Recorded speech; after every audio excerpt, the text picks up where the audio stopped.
All right, we are back now with some great entertainment. You know, St. Patrick's Day is just 2 weeks away now, and you can actually celebrate early with Playhouse on Park. Such a great place to check out. Their latest show is a must-see. It's called The Irish and How They Got That Way. And joining us now is the show's director, Danielle Paccione, and music director and cast member, Joe Boover. Thank you both so much for being here with us this afternoon. Yeah, thanks for having us. So, is anybody Irish? Yes. Yeah, we both have some Irish heritage. My dad and my grandpa, very Irish, and but my last name, Boover, is actually French Canadian. Or it was Beauvais, and then it became Boover, Americanized. Little melting pot. From Worcester, Mass. Originally, there's a lot of Irish right there, right? Tons of it. I mean, I feel like I was steeped in like the Irish sort of tradition, just being in there. But I mean, a lot of it is like the Irish diaspora in America, and a lot of the show that we're doing here tells that story of the Irish diaspora. And my context of it has been mostly Massachusetts, but I've been finding in this show there's so much information about how we got to this point, like where all of this culture that we have in the States as Irish American, and then how it goes even further back to Ireland. Right, and what can we expect with the show? Like, what time does it take place? Oh, I would say almost right up until today. Oh, almost. okay. Although a very small amount of that. But it covers, there's so much music. It's live musicians. Everybody in the cast plays like 32 instruments. What do you play? Well, I play guitar, banjo, the bowron, like a traditional Irish drum, and mandolin. Well, a lot of us are multi-instrumentalists. Everyone in the cast is playing probably more than 5 instruments. That's throughout. incredible. Some even more. We'll have like an accordion, and then they'll switch to an upright bass, and then they'll pull out the bow and start Look playing. at this. Danielle, how did you compile everybody to make such a well-rounded cast? It's a lot of creative auditioning and understanding really what you want to do with the piece before you start putting it together. I've directed the show a few times before, also once up in Boston as well as Philadelphia.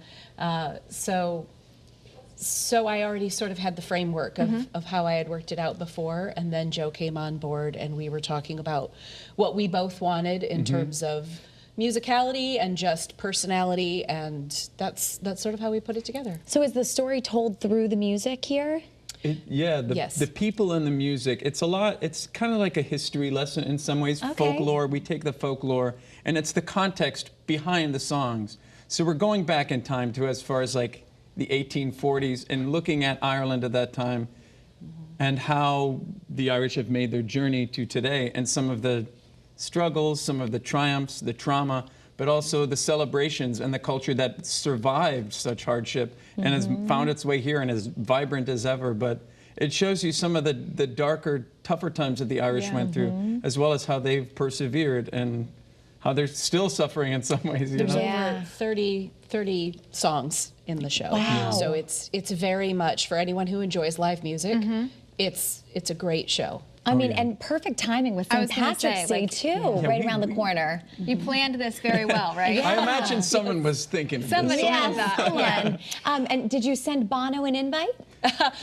He does have a song in the show. No way. You will hear some U2. You will hear some U2. Oh, that's exciting. Yeah, we go as far back to the old folk tunes and Irish trad music into U2. That's incredible. So we span a lot of the timeline. You have to run the whole gamut there. Captures the tale of Irish people by celebrating their roots, identity, resilience, humor, and pride. I think when you talk to somebody who has some Irish heritage, there's a lot of pride there, right? So you're gonna. Sorry, go ahead. Oh no, going off of what you just said with the pride. Sometimes we find that there are people that maybe are a smidge Irish. It feels like there are more people Irish than not, right? And especially in this corner of the region. And coming up on St. Patrick's Day, everyone is. Right. Well, exactly. And I was just going to say that for the people that don't really know a lot about their heritage, but they have a smidge of Irish, like this is a great lesson for them to really learn about what it's all about, right? So if no one told them. So tell us where we've got the information up on the screen. March 12th through the 30th at Playhouse on Park, which is right in Park Road in West Hartford. Playhouseonpark.org. When just tell people if that's the easiest way to come get tickets, right? Yes. Reckon. Yeah. Yep. All right. That should be the easiest way. And we've got I think there's Saturdays we have like 2 shows, but it's seven shows a week. Amazing. So the only days we wouldn't be having shows are Mondays, but there's a lot of opportunities to see it, and it's going to be so much fun. I can't wait. All right, can you say that in an Irish accent? Sure, go on. Oh, I could give it my best shot, great. but look, we've been working with dialect coaches and all that, so we're trying our best to actually get the accent correct, but we're working hard, and I've got ways to go. Well, you're doing a great job. Joel Thank you. Boover. Thank you both so much. Thank you. Thanks. Thank We're you. going to have all the information up on the WFSB app. And coming up next year on your Monday afternoon, say so long to those fine lines and wrinkles. How Plexiderm can help make sure that they disappear from view in just minutes. And do you dread cooking? Yes. But love to eat? Also yes. Or maybe you're a busy parent who needs a little less stress. Double yes. We are chatting with best-selling author and host of the Simplified podcast, Emily Lay, about her brand new cookbook. But first, let's get you a check on today's news and First Alert weather from Studio A.